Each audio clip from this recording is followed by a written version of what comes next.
Pouvez-vous imaginer Pierre, Jacques et Jean et les autres dans la chambre haute en train de dire « Oh, on a le Saint-Esprit maintenant, mais peut-être qu'on ferait mieux de rester tranquille. » Frères, par les fenêtres, par les portes et tout, ils s'en sont allés dans la rue en se comportant comme une bande de gens ivres. Voilà le vrai Saint-Esprit. Mais vous voyez, cette vierge endormie, elle ne reçoit rien de toute façon. C'est vrai. Et souvenez-vous, pendant qu'elles sont allées essayer d'acheter de l'huile, souvenez-vous, les Écritures disent qu'elles n'en ont pas eu. Mais pendant qu'elle était partie essayer d'en acheter, un son a retenti. Qu'est-ce qui s'est passé? Toutes ces vierges qui dormaient, elles se sont levées, elles ont nettoyé leurs lampes et elles sont entrées au souper. Pas vrai? Et les autres sont restés là pour la période de tribulation. C'est vrai. Les pleurs, les gémissements et les grincements de dents. Ça, c'est l'Église. Pas l'épouse, l'Église. L'épouse est entrée. Il y a toute une différence entre l'Église et l'épouse. Oui, monsieur. Oui. Elles sont entrées au souper des noces. Oh, remarquez, oh là là, les sceaux ont été brisés. Pourquoi? Au dernier âge de l'Église, pour révéler ces vérités. Pourquoi? L'agneau a brisé les sceaux et il les a révélés à son Église afin de rassembler ses sujets pour son royaume. Son épouse, voyez-vous? Oh là là. Maintenant, il veut amener ses sujets à lui. Qu'est-ce que c'est? De la poussière de la terre, du fond de la mer, des fosses, de partout où ils étaient, des régions des ténèbres, du paradis. Où qu'ils soient, il appellera et ils répondront. Amen, amen. Il appellera et ils répondront. Il est venu chercher ses sujets. Il a révélé ses secrets et ils les ont vus. Et il n'y a plus de temps à ce moment-là. Le temps est écoulé, c'est terminé. Très bien. Il quitte le trône pour être intercesseur en tant qu'agneau immolé, pour être un lion, un roi, pour amener en jugement le monde qui a rejeté son message. Il n'est pas médiateur. Rappelez-vous l'enseignement de l'Ancien Testament, alors que nous dépêchons. Quand il n'y avait plus de sang sur le propitiatoire, qu'était-ce? Le trône du jugement. Et quand l'agneau immolé s'est avancé de l'éternité, du trône du Père, et qu'il a pris possession de ses droits, c'était un trône de jugement. Alors il est devenu non pas un agneau, mais un lion, un roi.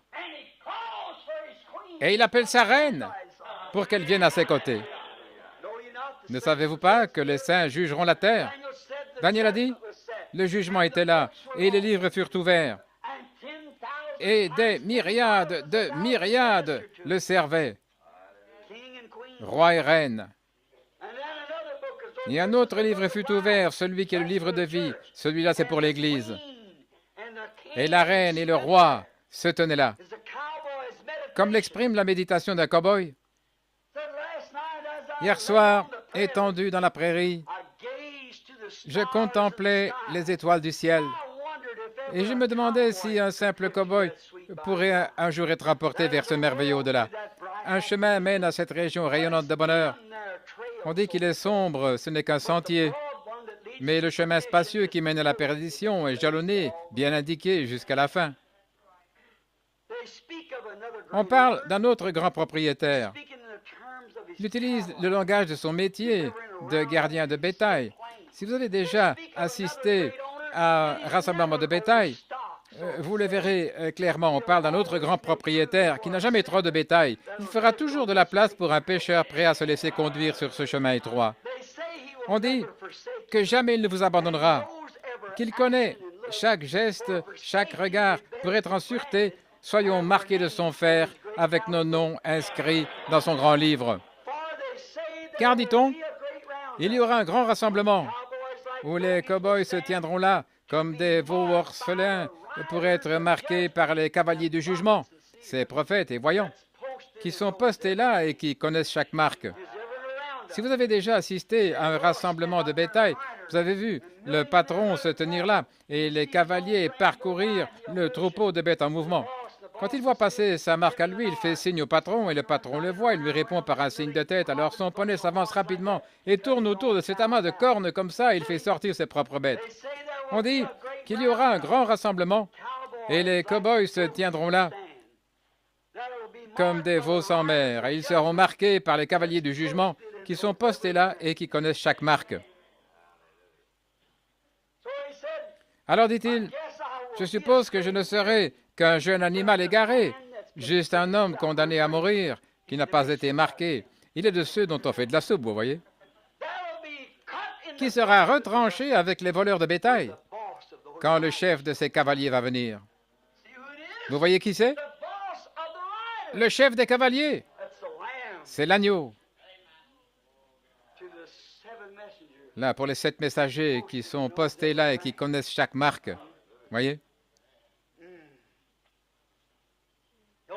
Remarquez, le voilà qui arrive. Il quitte le trône en tant qu'intercesseur, en tant qu'agneau immolé. Il devient un lion, un roi, pour faire comparaître en jugement le monde entier pour son rejet. Notre parent rédempteur est alors roi de tout.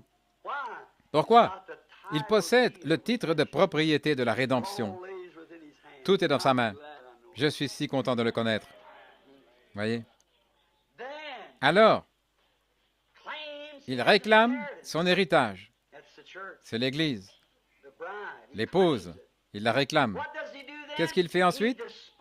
Il se débarrasse de son adversaire, Satan. Il le jette dans un étang de feu avec tous ceux qui ont été inspirés par Satan de rejeter sa parole de rédemption. Maintenant, il est roi. Il y a encore de la miséricorde sur le trône. Ne rejetez pas son offre. Voyez, les cavaliers savent exactement qui vous êtes. Et là, son adversaire, qui lui a causé des ennuis pendant 2000 ans et qui déclarait « Je peux faire de ce que je veux. Je les ai encore, ils m'appartiennent. » Ils ont perdu le titre là-bas. Mais il est le parent rédempteur. Il a dit qu'il est maintenant là-bas en train d'intercéder. Mais un jour, qu'il dise « Je les mettrai dans la tombe. » Mais il a dit à l'Église « Je vous en ferai sortir. » Seulement d'abord, je dois être un intercesseur. Maintenant, il s'avance. Il arrive de l'éternité là-bas. Il se lève du trône du Père, où il était assis en tant qu'intercesseur. Il vient maintenant pour être roi. Oh, pour paître toutes les nations avec une verge de fer. Le jugement est prêt à commencer. Oh, frère, notre parent rédempteur a tout entre ses mains. C'est vrai. Oui, monsieur. Qu'est-ce qu'il fait? Il lance un défi à l'adversaire, Satan. Ils m'appartiennent maintenant. Je les ai fait sortir de la tombe. Et il prend tous les menteurs et ceux qui pervertissent la parole et tout cela avec Satan et il les détruit dans l'étang de feu. C'est sa fin, maintenant. Il les jette dans un étang de feu. Oh là là. Vous savez quoi? Je veux dire quelque chose ici avant de terminer. Et après, nous allons nous dépêcher. Remarquez. Nous en sommes maintenant au verset 7. Mais du verset 8 au verset 14, je voudrais que vous remarquiez ce qui se passe. Tous ceux qui étaient dans le ciel et tous ceux qui étaient sur la terre, écoutez bien ceci. Je vais le lire. Là. Je crois qu'il vaut mieux que je le lise directement dans le livre avec le verset 7. Voyez. Regardez bien le verset 6. Et je vis au milieu du trône et des 4 êtres vivants, et au milieu des anciens, un agneau qui était là comme immolé. Il avait 7 têtes, ou 7 cornes, je veux dire, et 7 yeux, on vient juste de l'expliquer, qui sont les 7 esprits de Dieu envoyés par toute la terre. Vous voyez, cet âge de l'Église, les 7 messagers qui ont tenu ce feu allumé. Oui, très bien. Et il vint, l'agneau, et il prit le livre de la main droite de celui qui était assis sur le trône. Assis sur le trône. Maintenant, regardez. Et quand il a fait cela, regardez ce qui s'est passé. Vous parlez d'un jubilé. Or ici, ce qui se passe, c'est exactement l'ouverture des sceaux. Nous arriverons à la demi-heure de silence juste après. Regardez bien. Nous allons commencer. Et c'est avec ceci que nous allons terminer dimanche soir. Écoutez bien maintenant. Êtes-vous prêts? Dites Amen. Écoutez bien ce qui s'est passé une fois qu'il a fait ça. Alors que toute la création soupirait, personne ne savait quoi faire. Et Jean pleurait. Voilà l'agneau qui s'est avancé. Et ce livre était entre les mains du propriétaire originel. Parce que l'homme était tombé, il l'avait perdu. Et aucun homme n'était capable de le reprendre pour racheter la terre. Aucun prêtre, ni pape, ni rien, comme je l'ai dit. Mais l'agneau est arrivé. Ni Marie, ni saint ceci, ni saint cela. L'agneau est arrivé, sanglant, immolé. Et il a pris le livre de la main droite de celui qui était assis sur le trône. Et quand ils ont vu qu'il y avait un Rédempteur et que toutes les âmes qui étaient sous l'autel, que les anges, les anciens et tout, quand ils ont vu cela se produire,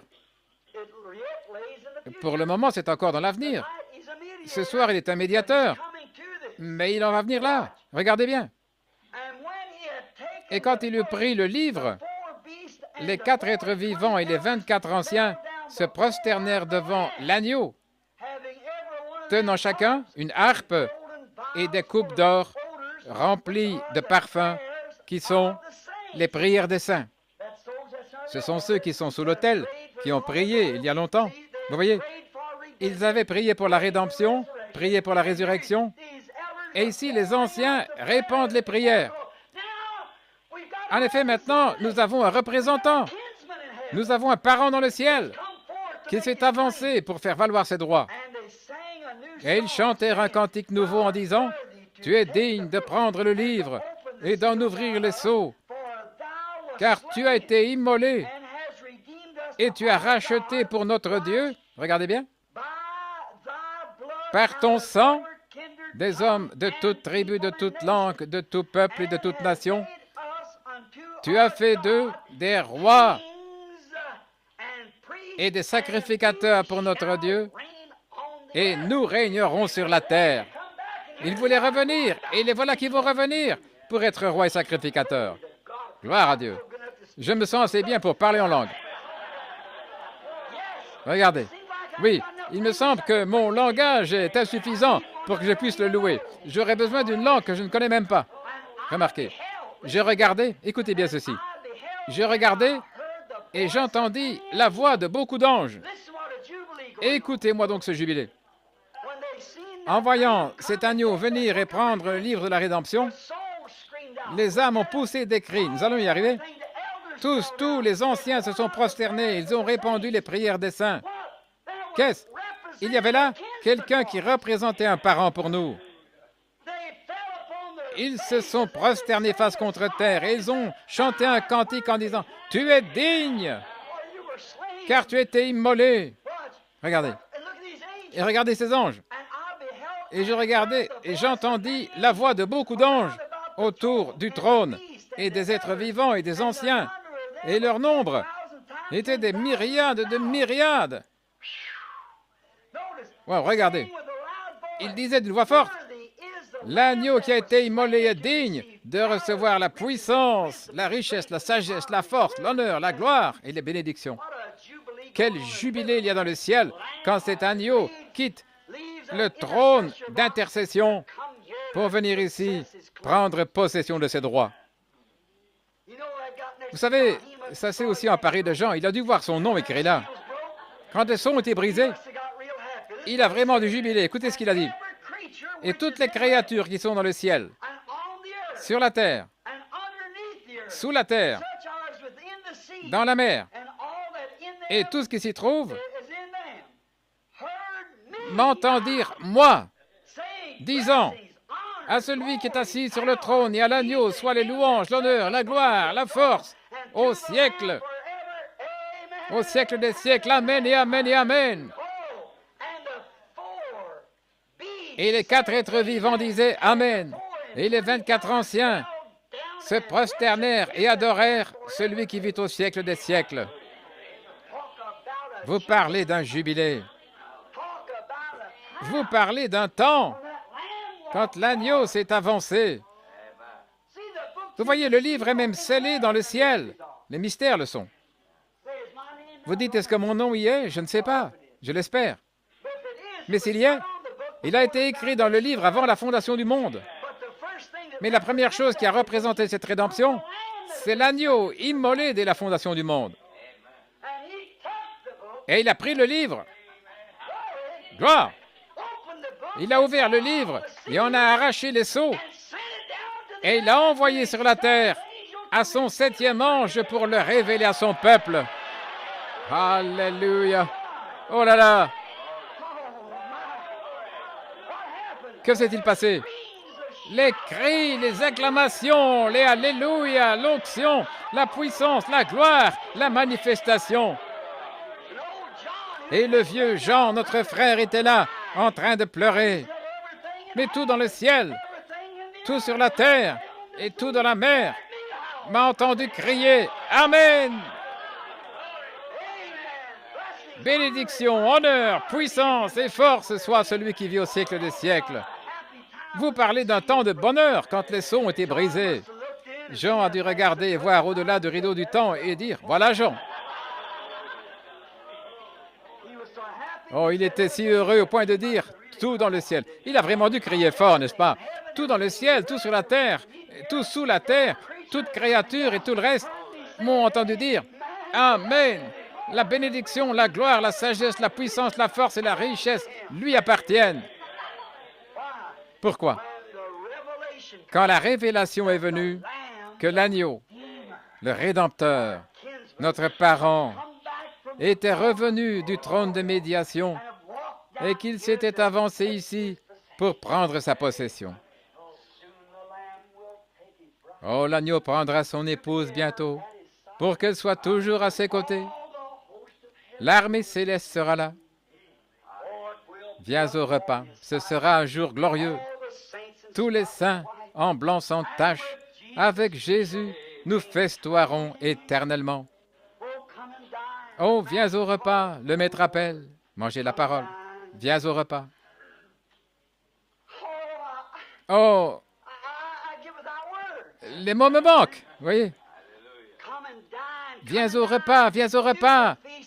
Oui, festoyer à sa table tout le temps, maintenant. Mais quand il partira de là, plus d'espoir.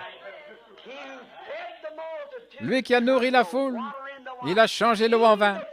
Lui qui a dit, celui qui croit en moi fera aussi les œuvres que je fais. Oh là là. Lui qui a promis ces choses pour les derniers jours. Lui qui a déclaré ces choses.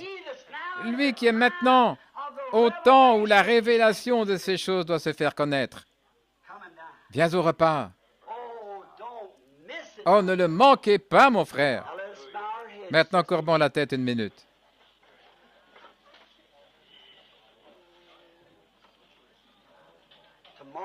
Demain soir, par la grâce de Dieu, nous essaierons de briser ce premier sceau. Si Dieu veut bien le briser pour nous et nous faire voir quelle est cette révélation qui a été cachée depuis la fondation du monde. Avant de faire ça, amis pécheurs ou membres d'église tiède, tout ce que vous avez, est-ce une carte de membre d'une église ou bien vous n'avez pas de carte de membre? Et si vous avez seulement une carte de membre, vous feriez aussi bien de ne pas en avoir. Vous avez besoin d'une naissance. Vous devez venir au sang. Vous devez en venir à quelque chose qui efface complètement le péché au point il n'en reste plus aucun souvenir. Si vous n'avez pas encore fait vos préparatifs pour aller à la rencontre de l'agneau dans les airs, et en vertu du pouvoir dont j'ai été investi par la commission qui m'a été donnée par le Dieu Tout-Puissant et qui m'a été administrée par un ange, une colonne de lumière, je vous somme, au nom de Jésus-Christ, n'essayez pas d'aller à sa rencontre avec seulement une carte de membre d'une loge, d'une église de cette terre. Venez pendant que le médiateur, pour autant que je sache, est encore sur le trône, en train d'intercéder. En effet, un jour viendra où vous voudrez venir et il n'y aura pas de médiateur. Car si nous voyons l'heure où nous vivons, au 7e âge de l'Église, avec les mystères de Dieu qui sont là où ils en sont, alors que l'Esprit de Dieu confirmé montre tout ce qu'il a promis pour les derniers jours, combien de temps reste-t-il encore? Ami pécheur, viens. Seigneur Jésus,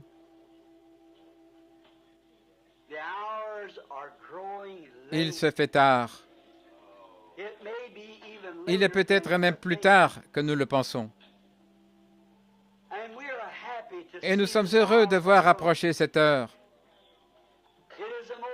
C'est l'heure la plus glorieuse que le monde ait jamais connue pour le croyant. Mais pour celui qui rejette, c'est l'heure la plus triste qui puisse jamais exister. On ne pourrait pas trouver des mots dans l'alphabet, des lettres pour former des mots qui pourraient exprimer la détresse et la douleur qui vont venir. Et on ne peut non plus former les mots avec l'alphabet pour exprimer les bénédictions qui attendent le croyant. Père, il y en a peut-être ici ce soir qui sont sans espoir. Et ce sont des êtres humains intelligents. Si le sang est encore sur le trône de miséricorde, que l'agneau se lève du trône pour venir à leur cœur ce soir et leur révéler qu'ils sont perdus. Et de ses mains couvertes de sang, qu'ils disent, « Viens, pendant qu'il est encore temps de venir. » Je remets ce message, Seigneur, avec ma prière, entre tes mains. Fais ce que tu voudras, Père, au nom de Jésus. Gardons la tête inclinée. Si vous n'avez pas satisfait à cette demande et à cette exigence, si vous êtes seulement confié dans votre Église, rien ne pouvait vous racheter. Si vous êtes confié dans l'intercession d'un saint, vous êtes encore perdu. Si vous avez fait confiance aux œuvres de vos mains, quelque chose que vous auriez fait, des bonnes œuvres, vous êtes perdu. Si vous avez mis votre confiance sur la prière de votre mère ou sur la justice de votre mère, de votre père, si vous vous êtes reposé là-dessus, vous êtes perdu. Si vous êtes reposé sur une sensation, un sentiment étrange, une émotion d'avoir parlé en langue ou dansé, si vous vous êtes reposé uniquement là-dessus et que vous ne connaissez pas l'agneau personnellement, que vous ne le connaissez pas lui, alors je vous somme devant Dieu. Mettez cela en ordre avec Dieu. Du fond de votre cœur, priez. Et soyez simple, parce que Dieu se cache dans la simplicité. Vous vous souvenez, la Bible dit, tous ceux qui croyaient étaient ajoutés. Et pendant que nous prierons pour vous, j'espère que vous prendrez cette décision éternelle. Seigneur, je dis oui. Et une décision, c'est une pierre. Mais à quoi sert une pierre s'il n'y a pas de maçon pour la tailler, pour former le bâtiment, pour l'ajuster à l'édifice? Alors laissez le Saint-Esprit vous tailler de ce que vous êtes à ce que vous devriez être. Si vous n'êtes qu'un membre d'Église raide, si vous êtes un pécheur, quoi que vous soyez, si vous êtes sans Christ, sans le Saint-Esprit, que Dieu vous accorde la paix ce soir.